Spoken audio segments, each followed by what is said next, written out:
Great song service. Thank you for all that. Good morning, Western Heights family. It is good to be here together with you. It's always a joy, and it fills my cup to be able to worship with you and see your smiling faces. And even some of your not so smiling faces, it's still good to see you. It's just a joy to be here together. Thank you all. And for those of you that join us via our live stream online, whether it is live currently or you come and watch us later, we are glad that you are with us as well. We recognize that a community of faith is much bigger than what walls can hold, and we've tried to be teaching that for a long time, and now we understand the reality that the community of faith is so much bigger than what is in this room. And so we welcome all of you as our brothers and sisters. We are glad that you are with us. Have you ever had one of those days when it's just like everything seems to be against you? Maybe it's one of those weeks. Maybe it's one of those months. Maybe it's even one of those years. It's just like everything is against you. They told you that, things come in threes. But have you ever had those times in life whenever all the bad things decide to get together and multiply exponentially? And that you're thinking, I wish I only had three. I can't even count how many things are going on. I began writing this sermon the day after little Brock Martin died. And it was fortuitous. It was maybe cathartic. These are things that I have a sermon plan. I put this out months in advance, typically, of what I'm going to preach on each Sunday, working through it, so what I would be developing and working on. And whenever I open it up to work, I have that pain and struggle because, when a little kid dies in an accident, it doesn't just hurt. I mean, it rocks you to the core. And I'm still feeling this, and I'm sure plenty of you all are, but just put yourself in the Martin shoes. They're living this, and it's exponential on them. But whenever I sat down to prepare the sermon and I read the psalm that I'll be focusing on, in a moment of prayer before God, I was like, thank you. Because this is a psalm that speaks into our suffering. It speaks into this, and I needed to read this psalm the day after I got the news. I needed to dwell in this psalm. It has been helpful to me to navigate the suffering that I was feeling, even as small as that might be compared to others. This was a huge, huge thing that the Spirit put in my life at that moment. And I'm hoping that it might bless those of us who find ourselves suffering. Because suffering, it's a thing that all of us are going to have to deal with. From time to time, we are going to suffer. And suffering is unique. It's a uniquely human thing, but it's also a very personal thing. No two people suffer the same way. But it's uniquely human in the fact that no animals suffer. And you may disagree, but I'll explain the difference here in just a second. No animals suffer. The earth can be ravaged, but it doesn't suffer. Man and woman alone in all creation suffer, and here's why. It is because suffering is pain plus something else. Animals can feel pain, and they can have a whole bunch of it, and we don't like that, and we sometimes call it suffering, get them out of their misery type of idea. But it is physical or emotional pain. Suffering is physical or emotional pain, plus the awareness that our own worth as people is threatened. That our own value as creatures made in the dignity of God is somehow called into question. That our own destiny as eternal souls might be in jeopardy. It is pain plus the questions. That's suffering. Suffering is not just that physical or emotional pain, it's the plus all the other things that we're dealing with. Suffering is beyond the prolonged pain. It is wrestling with all those questions, all that doubt. Why did this happen? And you even come to the place of wondering, if God allows stuff like this to happen, do I even want to follow a God like this? That is suffering. And every one of us is going to be there from sometime in our life, and maybe for much longer than we desire. But the thing is not that whether we will suffer or not, that is obvious. The thing that we want to deal with is how do we walk through our suffering? Because suffering is inevitable. It's going to come to every one of us. If we don't deal with suffering, we can become cynical. We can become even suicidal. But the psalm this morning that we're going to be covering in our series, talking about discipleship, the things that we do to follow God, the walk that we have with God, that long road of obedience with God.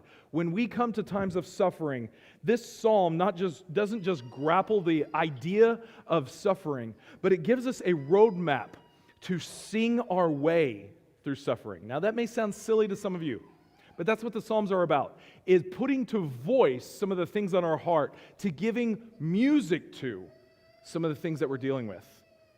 And we don't often like to sing laments. We don't often like to sing the things about our suffering. We like to sing the happy, joy, exciting things. But sometimes we need to sing through our suffering as well. So Psalm 130 says this: "From the depths of despair, O Lord, I call for your help. Hear my cry, O Lord. Pay attention to my prayer. Lord, if you kept a record of our sins, who, O Lord, could ever survive? But you offer forgiveness that we might learn to fear you. I'm counting on the Lord. Yes, I'm counting on Him. I have put my hope in His word. I long for the Lord more than centuries long for the dawn. Yes, more than centuries long for the dawn. O Israel, hope in the Lord, for with the Lord there is unfailing love. His redemption overflows. He Himself will redeem Israel from every kind of sin." This psalm begins with pain. Its first words are, "From the depth of my soul. From the depths of despair, I cry out." The psalmist is in anguish here. And this is something that many of us can relate to. You may have hit rock bottom in your life. You may have been in a situation or a place whenever you are in the depths of despair. Maybe you are wallowing in it right now. Maybe you can relate. From the depths of my soul, I cry out. By setting the anguish of his despair and his struggle out in the open, what the psalmist is doing is giving dignity to suffering. He's saying this is real. The suffering is real. I'm not going to try to hide it. I'm not going to try to mask over it. I'm going to lay it out open. And that gives dignity to this. If the psalm here, whenever it starts, it isn't just, a nice song to sing. He's saying, look, I am not going to mask over this. A lot of times in our world, we think suffering needs to be kind of put in a corner, swept under a rug. And we tell people when they ask us how we're doing, we say, "Oh, I'm fine." Have you ever said that when you're not? That's a culture of our world trying to speak into this, and that is not giving dignity to your suffering. Well, you may be thinking, well, the other person really doesn't want to know how I really feel. Try us. If we ask you how you're doing, and we can't handle you giving how you're doing to us, then that's on us. And if we can't handle it, then we need to be working on some things in us. When we ask someone how we're doing, we need to mean it. How are they doing? And if you say, fine, I'm going to take you at your word this morning, I'm not going to assume that you were trying to hide something, but if you are, it's not in a good place. Because our world tries to cover up our suffering. Or maybe it tries to treat our suffering as a puzzle that we need to unlock. Here's why you are suffering. And here's all the pieces that go together and try to explain our suffering. Sometimes there is no explanation to suffering. Sometimes there's just no easy way to say this is why you are suffering. And so it doesn't help. It doesn't give any dignity to our suffering when we try to hide it or explain it. Sometimes it is just what it is, and it stinks. But the psalmist knows that. And he lays it out open before God. And if the psalm did nothing else except that, it would be a huge prize for us. That would be a huge thing for us to take. But it's even more. See, our world, I mentioned, doesn't treat suffering all that well. One of the things that has been absolutely real to me of recent is how often we push those who are suffering to the margins. Explain it this way. And I get the health benefits of this, do not get me wrong, but we created hospitals for people suffering prolonged pain. And for the pain, we need hospitals, and we put them in a place, but sometimes that place is sequestered away from all the people that might be able to alleviate some of the other kinds of pain that they're dealing with. And so we put them in the hospital. We put them over in this care facility. We sequester them. We put them in rehab. We do these things away from all the people that might need to be speaking into their lives because we don't want to deal with the suffering in our own life. And so we push it to the margins. And we do this so often. We do this almost unashamedly, and we do this in almost every situation. Even in our churches. When someone's suffering, they don't feel like they can actually answer the question, how are you doing? Because it's not a safe place. And it's a sad day whenever a church family is not a safe place to openly share. May we not be that kind of people. May we strive to be better than that. See, the gospel offers a different view of suffering. In suffering, we enter the depths. The depths, though, are not meant to be lonely. A guy by the name of P.T. Forsyth said this. He wrote this, actually. God is deeper than the deepest depth in man. He is holier than our deepest sin is deep. And so think more of the depth of God than the depth of your cry. The worst thing that can happen to a man is to have no God to cry out to out of his depth. I like what he's saying here because it mirrors what the psalm is saying. The psalm starts with, from the depths of despair, from the depths of my soul, I cry out to you, God. I'm at the lowest place that I can be, I cry out to God. And P.T. Forsyth is saying, hey, God is there. When we are in the depths of our soul, when we are in the depths of despair, we are not alone. The Lord is not absent. He might actually be closer than we realize in that moment. But again, I want you to notice what is not in this psalm. A couple other ideas. And this speaks into how we need to deal with suffering, because a lot of times we deal with suffering wrong. What is not in this is any kind of glib or smart answer to the suffering. There is no hasty Band-Aid treatment to try to cover up the suffering. There is no cure or medication or escape or even positive thinking to deal with the suffering. And as much as I'm an optimist and want to be all about some positive thinking, meditations and rituals and all of that, I realize it is often a Band-Aid to the suffering, not dealing with the actual problem. The psalm gives dignity to the suffering by naming it. And not just naming it before God. Bringing it to Him. Verse 5. I am counting on the Lord. Yes, I am counting on Him. I have put my hope in His word. Do you feel the desperation there? I mean, there's still that little question of, like, I am sure that God is here and in charge, but there's still that question of, like, I hope I'm back in the right horse here. Because my hope is in God, but I'm in a really bad spot. And that's the struggle. That's the struggle that the psalmist is dealing with. But even in the midst of his suffering, he recognizes God is still there. See, one of the things the psalm does so well is it will immerse the suffering in God. Every bit of this. All the suffering is spoken in the form of prayer.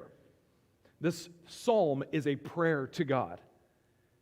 And there are 8 times that God's name is mentioned in this prayer. And that tells us that the psalmist is laying it all before God. He is laying his suffering before God. And if we just read through the pictures that we see of God here, we see that he is the one who forgives sins. He comes to those who wait and hope for him. He is characterized by his steadfast love. He redeems people. In short, God makes a difference in people's lives. The psalmist believes this. This is why he brings his suffering to God, is because he wants a difference made in his life. And he believes that God makes differences in people's lives. The fact that God is still present and always will be present. In that fact, we are able to face, acknowledge, accept, and even live through the suffering that we deal with in our lives, because we know it is not ultimate. One of the truths that Christians know is that suffering is never ultimate. Because when God is part of the story, all suffering has an end. Only when God is part of the story, please hear that correctly. If God's not part of the story, then suffering is actually eternal. And that's a hard truth. But for the Christian, they understand that all suffering has an end. Revelation even points to this, that for someday in the future, God will wipe away every tear from our eye.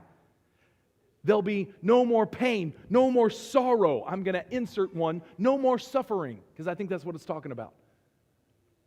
That's the day that we're going to rise, and those things will be there. That's why I like that song so much, because I long for that day. The psalmist is confident that the Lord is still around. And so the psalm starts with two great truths, two great realities. Suffering is real. Don't minimize it. Don't try to hide it. Suffering is real. The other reality is God is real. And He's present.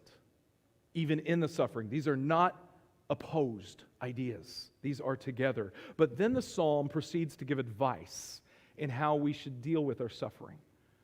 Starting verse 6, it says, I long for the Lord more than centuries long for the dawn. Yes, more than centuries long for the dawn. O Israel, hope in the Lord. For with the Lord there is unfailing love. His redemption overflows. He Himself will redeem Israel from every kind of sin. There's two main words that are mentioned here that I think give us a path forward in our suffering. Waiting and hoping. Some translations, like the one I just read from, use the word longing, which I think encapsulates really both of these ideas together. A longing is a waiting and a hoping together. But they connect these words to the image of a watchman, a sentry, waiting through the night, waiting for dawn to rise. If you've been through suffering of any kind, and a pretty apt description to talk about what is happening in the moment is darkness. Just like a dark cloud over you. You've had those types of people talk about that, and you know it if you've been through it. Just that darkness that weighs in, and it can be heavy. It can be palatable. It feels like darkness is closing in, and the thing is, if we focus on the darkness that's closing in on us, we're only going to wallow in it. We'll be no better. We'll get nowhere. Because darkness, by its very nature, is blinding. The watchman, though, the sentry, they are in the middle of the darkness. But they are waiting, not for the darkness to continue. They are waiting for the dawn to break the darkness. They hope, they long, they wait for the daylight to break through. This gives them a path forward in their job, and this gives us a path forward in our suffering. We're not supposed to just grin and bear it. Well, grin and bear it. Rub some dirt on it and go about your life. That can work with a lot of physical, issues. Like we've kind of gotten away from the medicinal values of a little dirt rubbed in our scars, in our scratches. Our kids are band-aided more than I think many of us were as kids, but that's okay. But there's something that a little dirt can't fix. The suffering that we endure. But I like that we have a job in our suffering. To be a watchman, to be a sentry is the job. And let's be honest, they don't do much. But you really can't do much in the midst of suffering. I mean, can you? You can't change the events of the past. You can't change how the world turns. You can't go back and fix the things that have caused you suffering. What's done is done, and now you got to deal with the present reality of what has happened already. And you're in the midst of it, and you can't change. And so it feels like you can't do a thing about it. But the thing is, you can. See, the sentry, the watchman, guards through the night, standing watch from the evils of the night. This is something that we can do.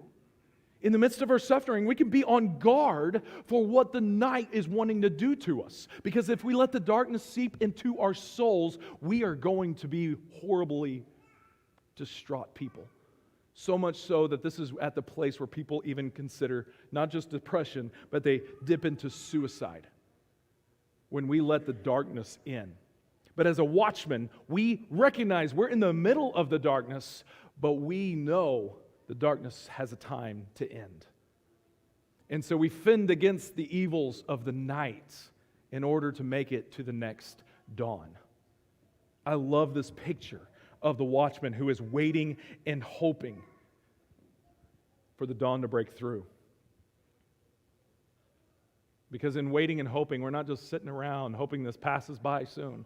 What we are doing is actively living our lives, guarding against the darkness of the evil one. So for the person who's suffering right now, for those of us who have suffered in the past, or all of us who will probably suffer again, Psalm 130 is a psalm that we need in our tool belt. We need it written on our hearts. We need it as a reminder, as a way to get through it. Not to dismiss it, not to try to explain it away, but a way to live in the moment of the suffering, knowing that the dawn is coming again. So if you find wherever you are on that spectrum, that you're in the middle of suffering, if it's something in your past or it's something in your future, I want to read through this psalm again and let it speak to your heart. Psalm 130.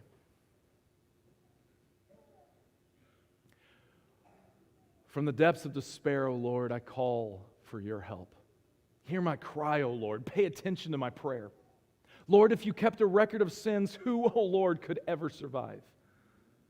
But you offer forgiveness that we might learn to fear you. I'm counting on you, Lord. Yes, I'm counting on Him. I have put my hope in His word. I long for the Lord more than centuries long for the dawn. Yes, more than centuries long for the dawn. O Israel, hope in the Lord. For with the Lord there is unfailing love. His redemption overflows. He Himself will redeem Israel and every kind of sin. If you are suffering this morning, I want you to know that you do not have to be in it alone. If you need a little glimmer of hope, if you need just someone to remind you of the dawn that is coming, or if you need someone who just can sit, wait, and long for the dawn to come in your life, then that's what this invitation is for. The elders and ministers surround this auditorium. Many of these, really, I know the story of most of these guys that have walked through suffering in themselves. They have been there. It may not be the same as yours, but they have the t-shirt that says they survived. And they would be more than happy to sit with you in your suffering as well. Not just these guys, but their wives. And not just their wives, but their children. And not just their families, but this whole church family. We all know a thing or two about suffering. So if you need someone in your suffering to help out or to just be there in presence, find one of us. Let us know. And please, by all means, do not say you're fine if you're not. Would you come forward as we stand and sing?